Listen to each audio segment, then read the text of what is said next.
तो last episode में हम लोगों ने देखा था कि मेंग चुआन जब स्वॉर्ड प्रैक्टिस कर रहा होता है तो वहाँ पे मेंग जियांगसू आ जाती है और उसे पता चल जाता है कि मेंग चुआन ने अपनी स्वॉर्ड पोटेंशियल को भी अनलॉक कर लिया है और वो मेंग चुआन को बताती है कि बाई फेंग अभी भी जिंदा है और वो से डोंगनिंग मेंशन के मास्टर की सच्चाई भी बताती है कि उसने तुम लोगों को इस्तेमाल करके बाई फेंग को मरवाने की कोशिश की है। बाहर आने के बाद वो अपने दोस्तों के साथ टाइम स्पेंड करता है जहाँ पे युआनजी उसे बताता है कि वो अब आर्मी को ज्वाइन करने वाला है ताकि वो वहाँ जाकर आर्मी को सर्व कर सके और हो सकता है कि वहाँ जाकर उसे अपनी बॉडी को रीशेप करने का कोई मेथड मिल जाए। जिसके बाद वो दोनों ही वहाँ से चले जाते हैं और मेंग चुआन आसमान की तरफ देखता है और कहता है कि आज चांद बहुत ज्यादा चमक रहा है। इतने में अचानक उसे कोई चीज दिखाई देती है जो कि बहुत तेजी से क्रॉस करती है तो वो कहता है कि वो क्या था। वो उसे देखने के लिए फौरन से एक छत के ऊपर चढ़ जाता है तो उसे वहाँ पे कुछ भी नहीं नजर आता, मगर वो कहता है कि वो चीज यहीं आसपास से होनी चाहिए। वो अपनी डिवाइन आइज की पावर का इस्तेमाल करके पता लगाता है कि वहाँ पे कोई डीमन आया है क्योंकि आसपास के किसी घर के अंदर गया है। तो मेंग चुआन उसके पीछे चला जाता है। जिसके बाद अगले सीन में हमें दो डीमंस को दिखाया जाता है जो कि एक घर के अंदर मौजूद होते हैं और वो कहते हैं कि जल्दी करो इससे पहले कि कोई आ जाए, हम लोगों को यहाँ से निकलना होगा। वहाँ पे एक डीमन नीचे एक ब्लड लैंप रखता है और कहता है कि चलो अब हमें यहाँ से जाना होगा, मगर वो मोटा कहता है कि हम लोग इस वक्त सिटी के अंदर मौजूद हैं तो क्यों ना हम लोग इस वक्त बायून पवेलियन जाएं और वहाँ जाकर थोड़ी सी मौज मस्ती कर लें। मगर वो दूसरा डीमन कहता है कि तुम पागल हो गए हो, तुम्हें मरना है क्या? अगर जान प्यारी है तो जल्द से जल्द यहाँ से निकल जाओ। यहाँ पे डोंगनिंग मेंशन ने हर तरफ हमारे पोस्टर्स लगवाए हुए हैं। जिसके बाद अगले सीन में हम लोग देखते हैं कि मेंग चुआन कुछ देर में वहाँ पे आ पहुंचता है। उसे उस घर के अंदर से कुछ अजीब सी फीलिंग्स आ रही होती है तो वो दरवाजा खोलता है तो अंदर काफी ज्यादा अंधेरा होता है और वो ऐसा ऐसा अंदर आता है तो वो देखता है कि जमीन में एक ब्लड फॉर्मेशन एक्टिवेट है और साइड में दीवार पर एक पोर्टल बना हुआ है। वो उस फॉर्मेशन को देखता है तो फौरन से उसके पास आकर उस लैंप को ऊपर उठा लेता है जिस पर वो पोर्टल अपने आप ही गायब हो जाता है। इतने में एक डीमन पीछे से उस पर हमला करने के लिए आता है तो मेंग चुआन फौरन से अपनी सोट से उसके दो टुकड़े कर देता है और कहता है कि जरा एक मिनट रुको, ये सब कुछ मैंने पहले भी कहीं देखा है। उसे याद आता है कि डीमन कटिंग कॉन्फ्रेंस में ब्लड सैक्रिफिकेशन की गई थी और वहां पर भी इसी तरह की लैंप्स का इस्तेमाल किया गया था, जिसका मतलब है कि वो लोग जो वहां पे मरे हुए थे वो अभी भी जिंदा हो सकते हैं।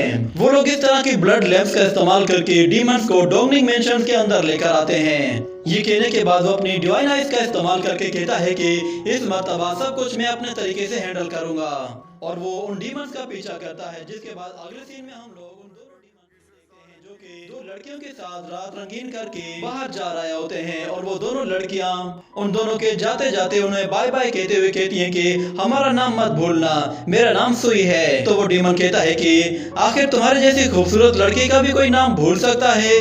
तो दूसरा डीमन कहता है कि हमारे जाने से पहले तुम मुझे एक और किस क्यों नहीं देती। ये कहकर वो उससे आकर चिपकने की कोशिश करता है तो वो लड़की उसे धक्का देकर कहती है कि मैं लान नहीं हूँ, लान यहाँ खड़ी है। उन लोगों ने बहुत ज्यादा ड्रिंक पी रखी होती है जिसकी वजह से वो लड़खड़ाते हुए वहां से चले जाते हैं और बाहर जाने के बाद वो कहते हैं कि ये लड़कियां तो सच में बहुत ही लाजवाब हैं, इन लोगों ने काफी अच्छी सर्विस दी है।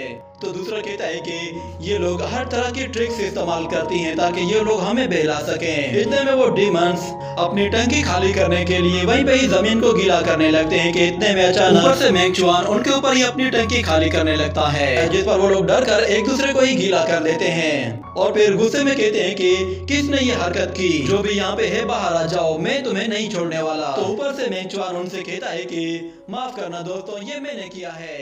तो वो लोग उसे ऊपर तलाश करते हैं तो मेंग चुआन उन्हें एक छत पे नजर आता है और वो लैंप उनकी तरफ थ्रो करके कहता है कि क्या तुमने ये चीज पहले कभी देखी है?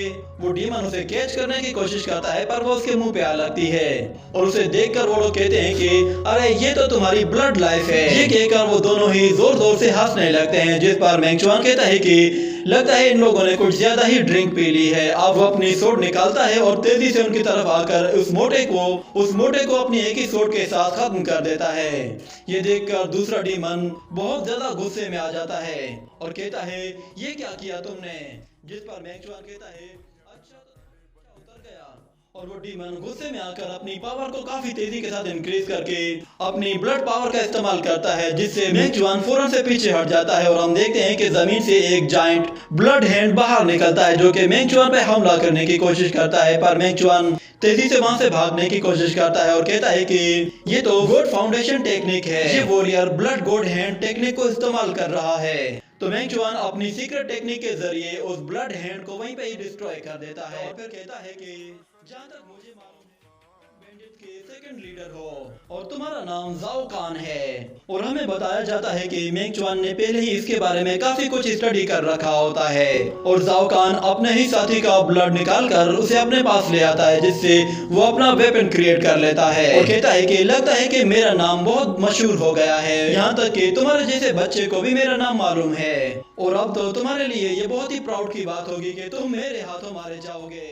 ये सुनकर मेंग चुआन जरा एक मिनट रुको, जाओ कान तो गंजा था और तुम्हारे तो बाल हैं, जिस पर जाओ कान फौरन से अपने विग उतार कर कहता है कि सिटी में आने से पहले ही मैंने अपना भेष बदल लिया था।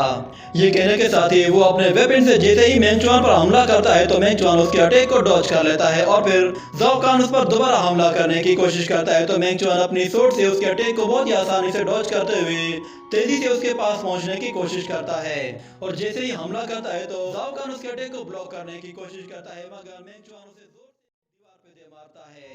पर हम देखते हैं कि इससे जाओ कान को कोई खास फर्क नहीं पड़ता, बल्कि वो फौरन से ऊपर आ जाता है और दोबारा से मेंग चुआन पर हमला करने वाला होता है। तो इतने में मेंग चुआन अपनी सोर्ड को गोल गोल घुमाता है और फिर मून शेकिंग टेक्निक का इस्तेमाल करता है, जिससे जाओ कान फौरन सीक्रेट स्पेस के अंदर आ जाता है, जहां वो मून को देखकर कहता है कि ये मून तो सच में काफी ब्यूटीफुल है।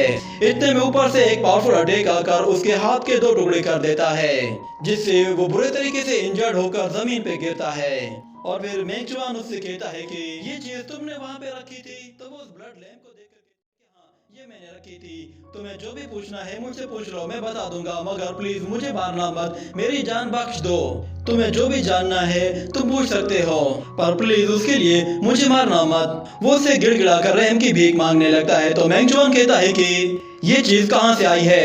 तो वो कहता है कि डीमन क्लान ने दी है, उन्होंने मुझे इसके लिए 300 गोल्डन टाइल्स दिए थे ताकि मैं इन्हें लोगों के घरों में जाकर छुपा सकूं। और इसके अलावा तकरीबन 20 से 30 ब्लड लैंप्स और भी हैं जो कि हम लोगों ने पहले ही घरों में छुपा दी हैं। और वो डीमंस को ही बुरा कहते हुए कहता है कि उन लोगों ने हमें कहा था कि वो लोग हमें इसके लिए पैसे देंगे, मगर उन लोगों ने तो हमें इसके लिए एक पाई भी नहीं दी। सच में मैं ही बेवकूफ हूँ जो उनके जाल में फंस गया। मैं तुमसे वादा करता हूँ कि मैं उनके साथ कभी भी दोबारा बिजनेस नहीं करूंगा, चाहे उसके लिए वो लोग मेरी जान ही क्यों ना ले लें। तो मेंग चुआन कहता है तुम उनसे कहाँ मिले थे? तो वो बताता है कि मैं उनसे इस सिटी के एक अबेंडन एरिया में एक छोटे से घर में मिला था और मैं इससे ज्यादा और कुछ भी नहीं जानता। प्लीज मेरा भरोसा करो, मुझे इसके अलावा और कुछ भी नहीं मालूम और मुझे यहाँ से जाने दो प्लीज। मैं तुमसे रहम की भीख मांगता हूँ, मैं कभी भी उनका साथ नहीं दूंगा, मैं ना ही कभी डोंगनिंग मेंशन में लौट कर वापस आऊंगा। तो मेंग चुआन कहता है कि मैंने सुना है कि तुमने अपने ब्लड हैंड टेक्निक को यूज करने के लिए 300 लोगों को मारा था। ये सुनकर वो गंजा हैरान रह जाता है, उसके पास कोई ऑप्शन ही नहीं था। मेंग चुआन फौरन से अपनी सोर्ड निकालकर उसका खेल वहीं खत्म कर देता है और जैसे ही वहां से जाने लगता है तो उसे उसकी डेड बॉडी के पास कुछ नजर आता है। तो वो उठाकर देखता है तो कहता है कि ये तो एक और गॉड रेलिक है। इतने में अचानक वो गॉड रेलिक अपने आप ही एक्टिवेट हो जाता है और मेंग चुआन को अपने अंदर खींच लेता है, जिस पर मेंग चुआन कहता है कि नहीं, फिर से नहीं। तो मेंग चुआन उसके अंदर चला जाता है, जिसके साथ ही ये एपिसोड यहीं पे ही खत्म हो जाता है।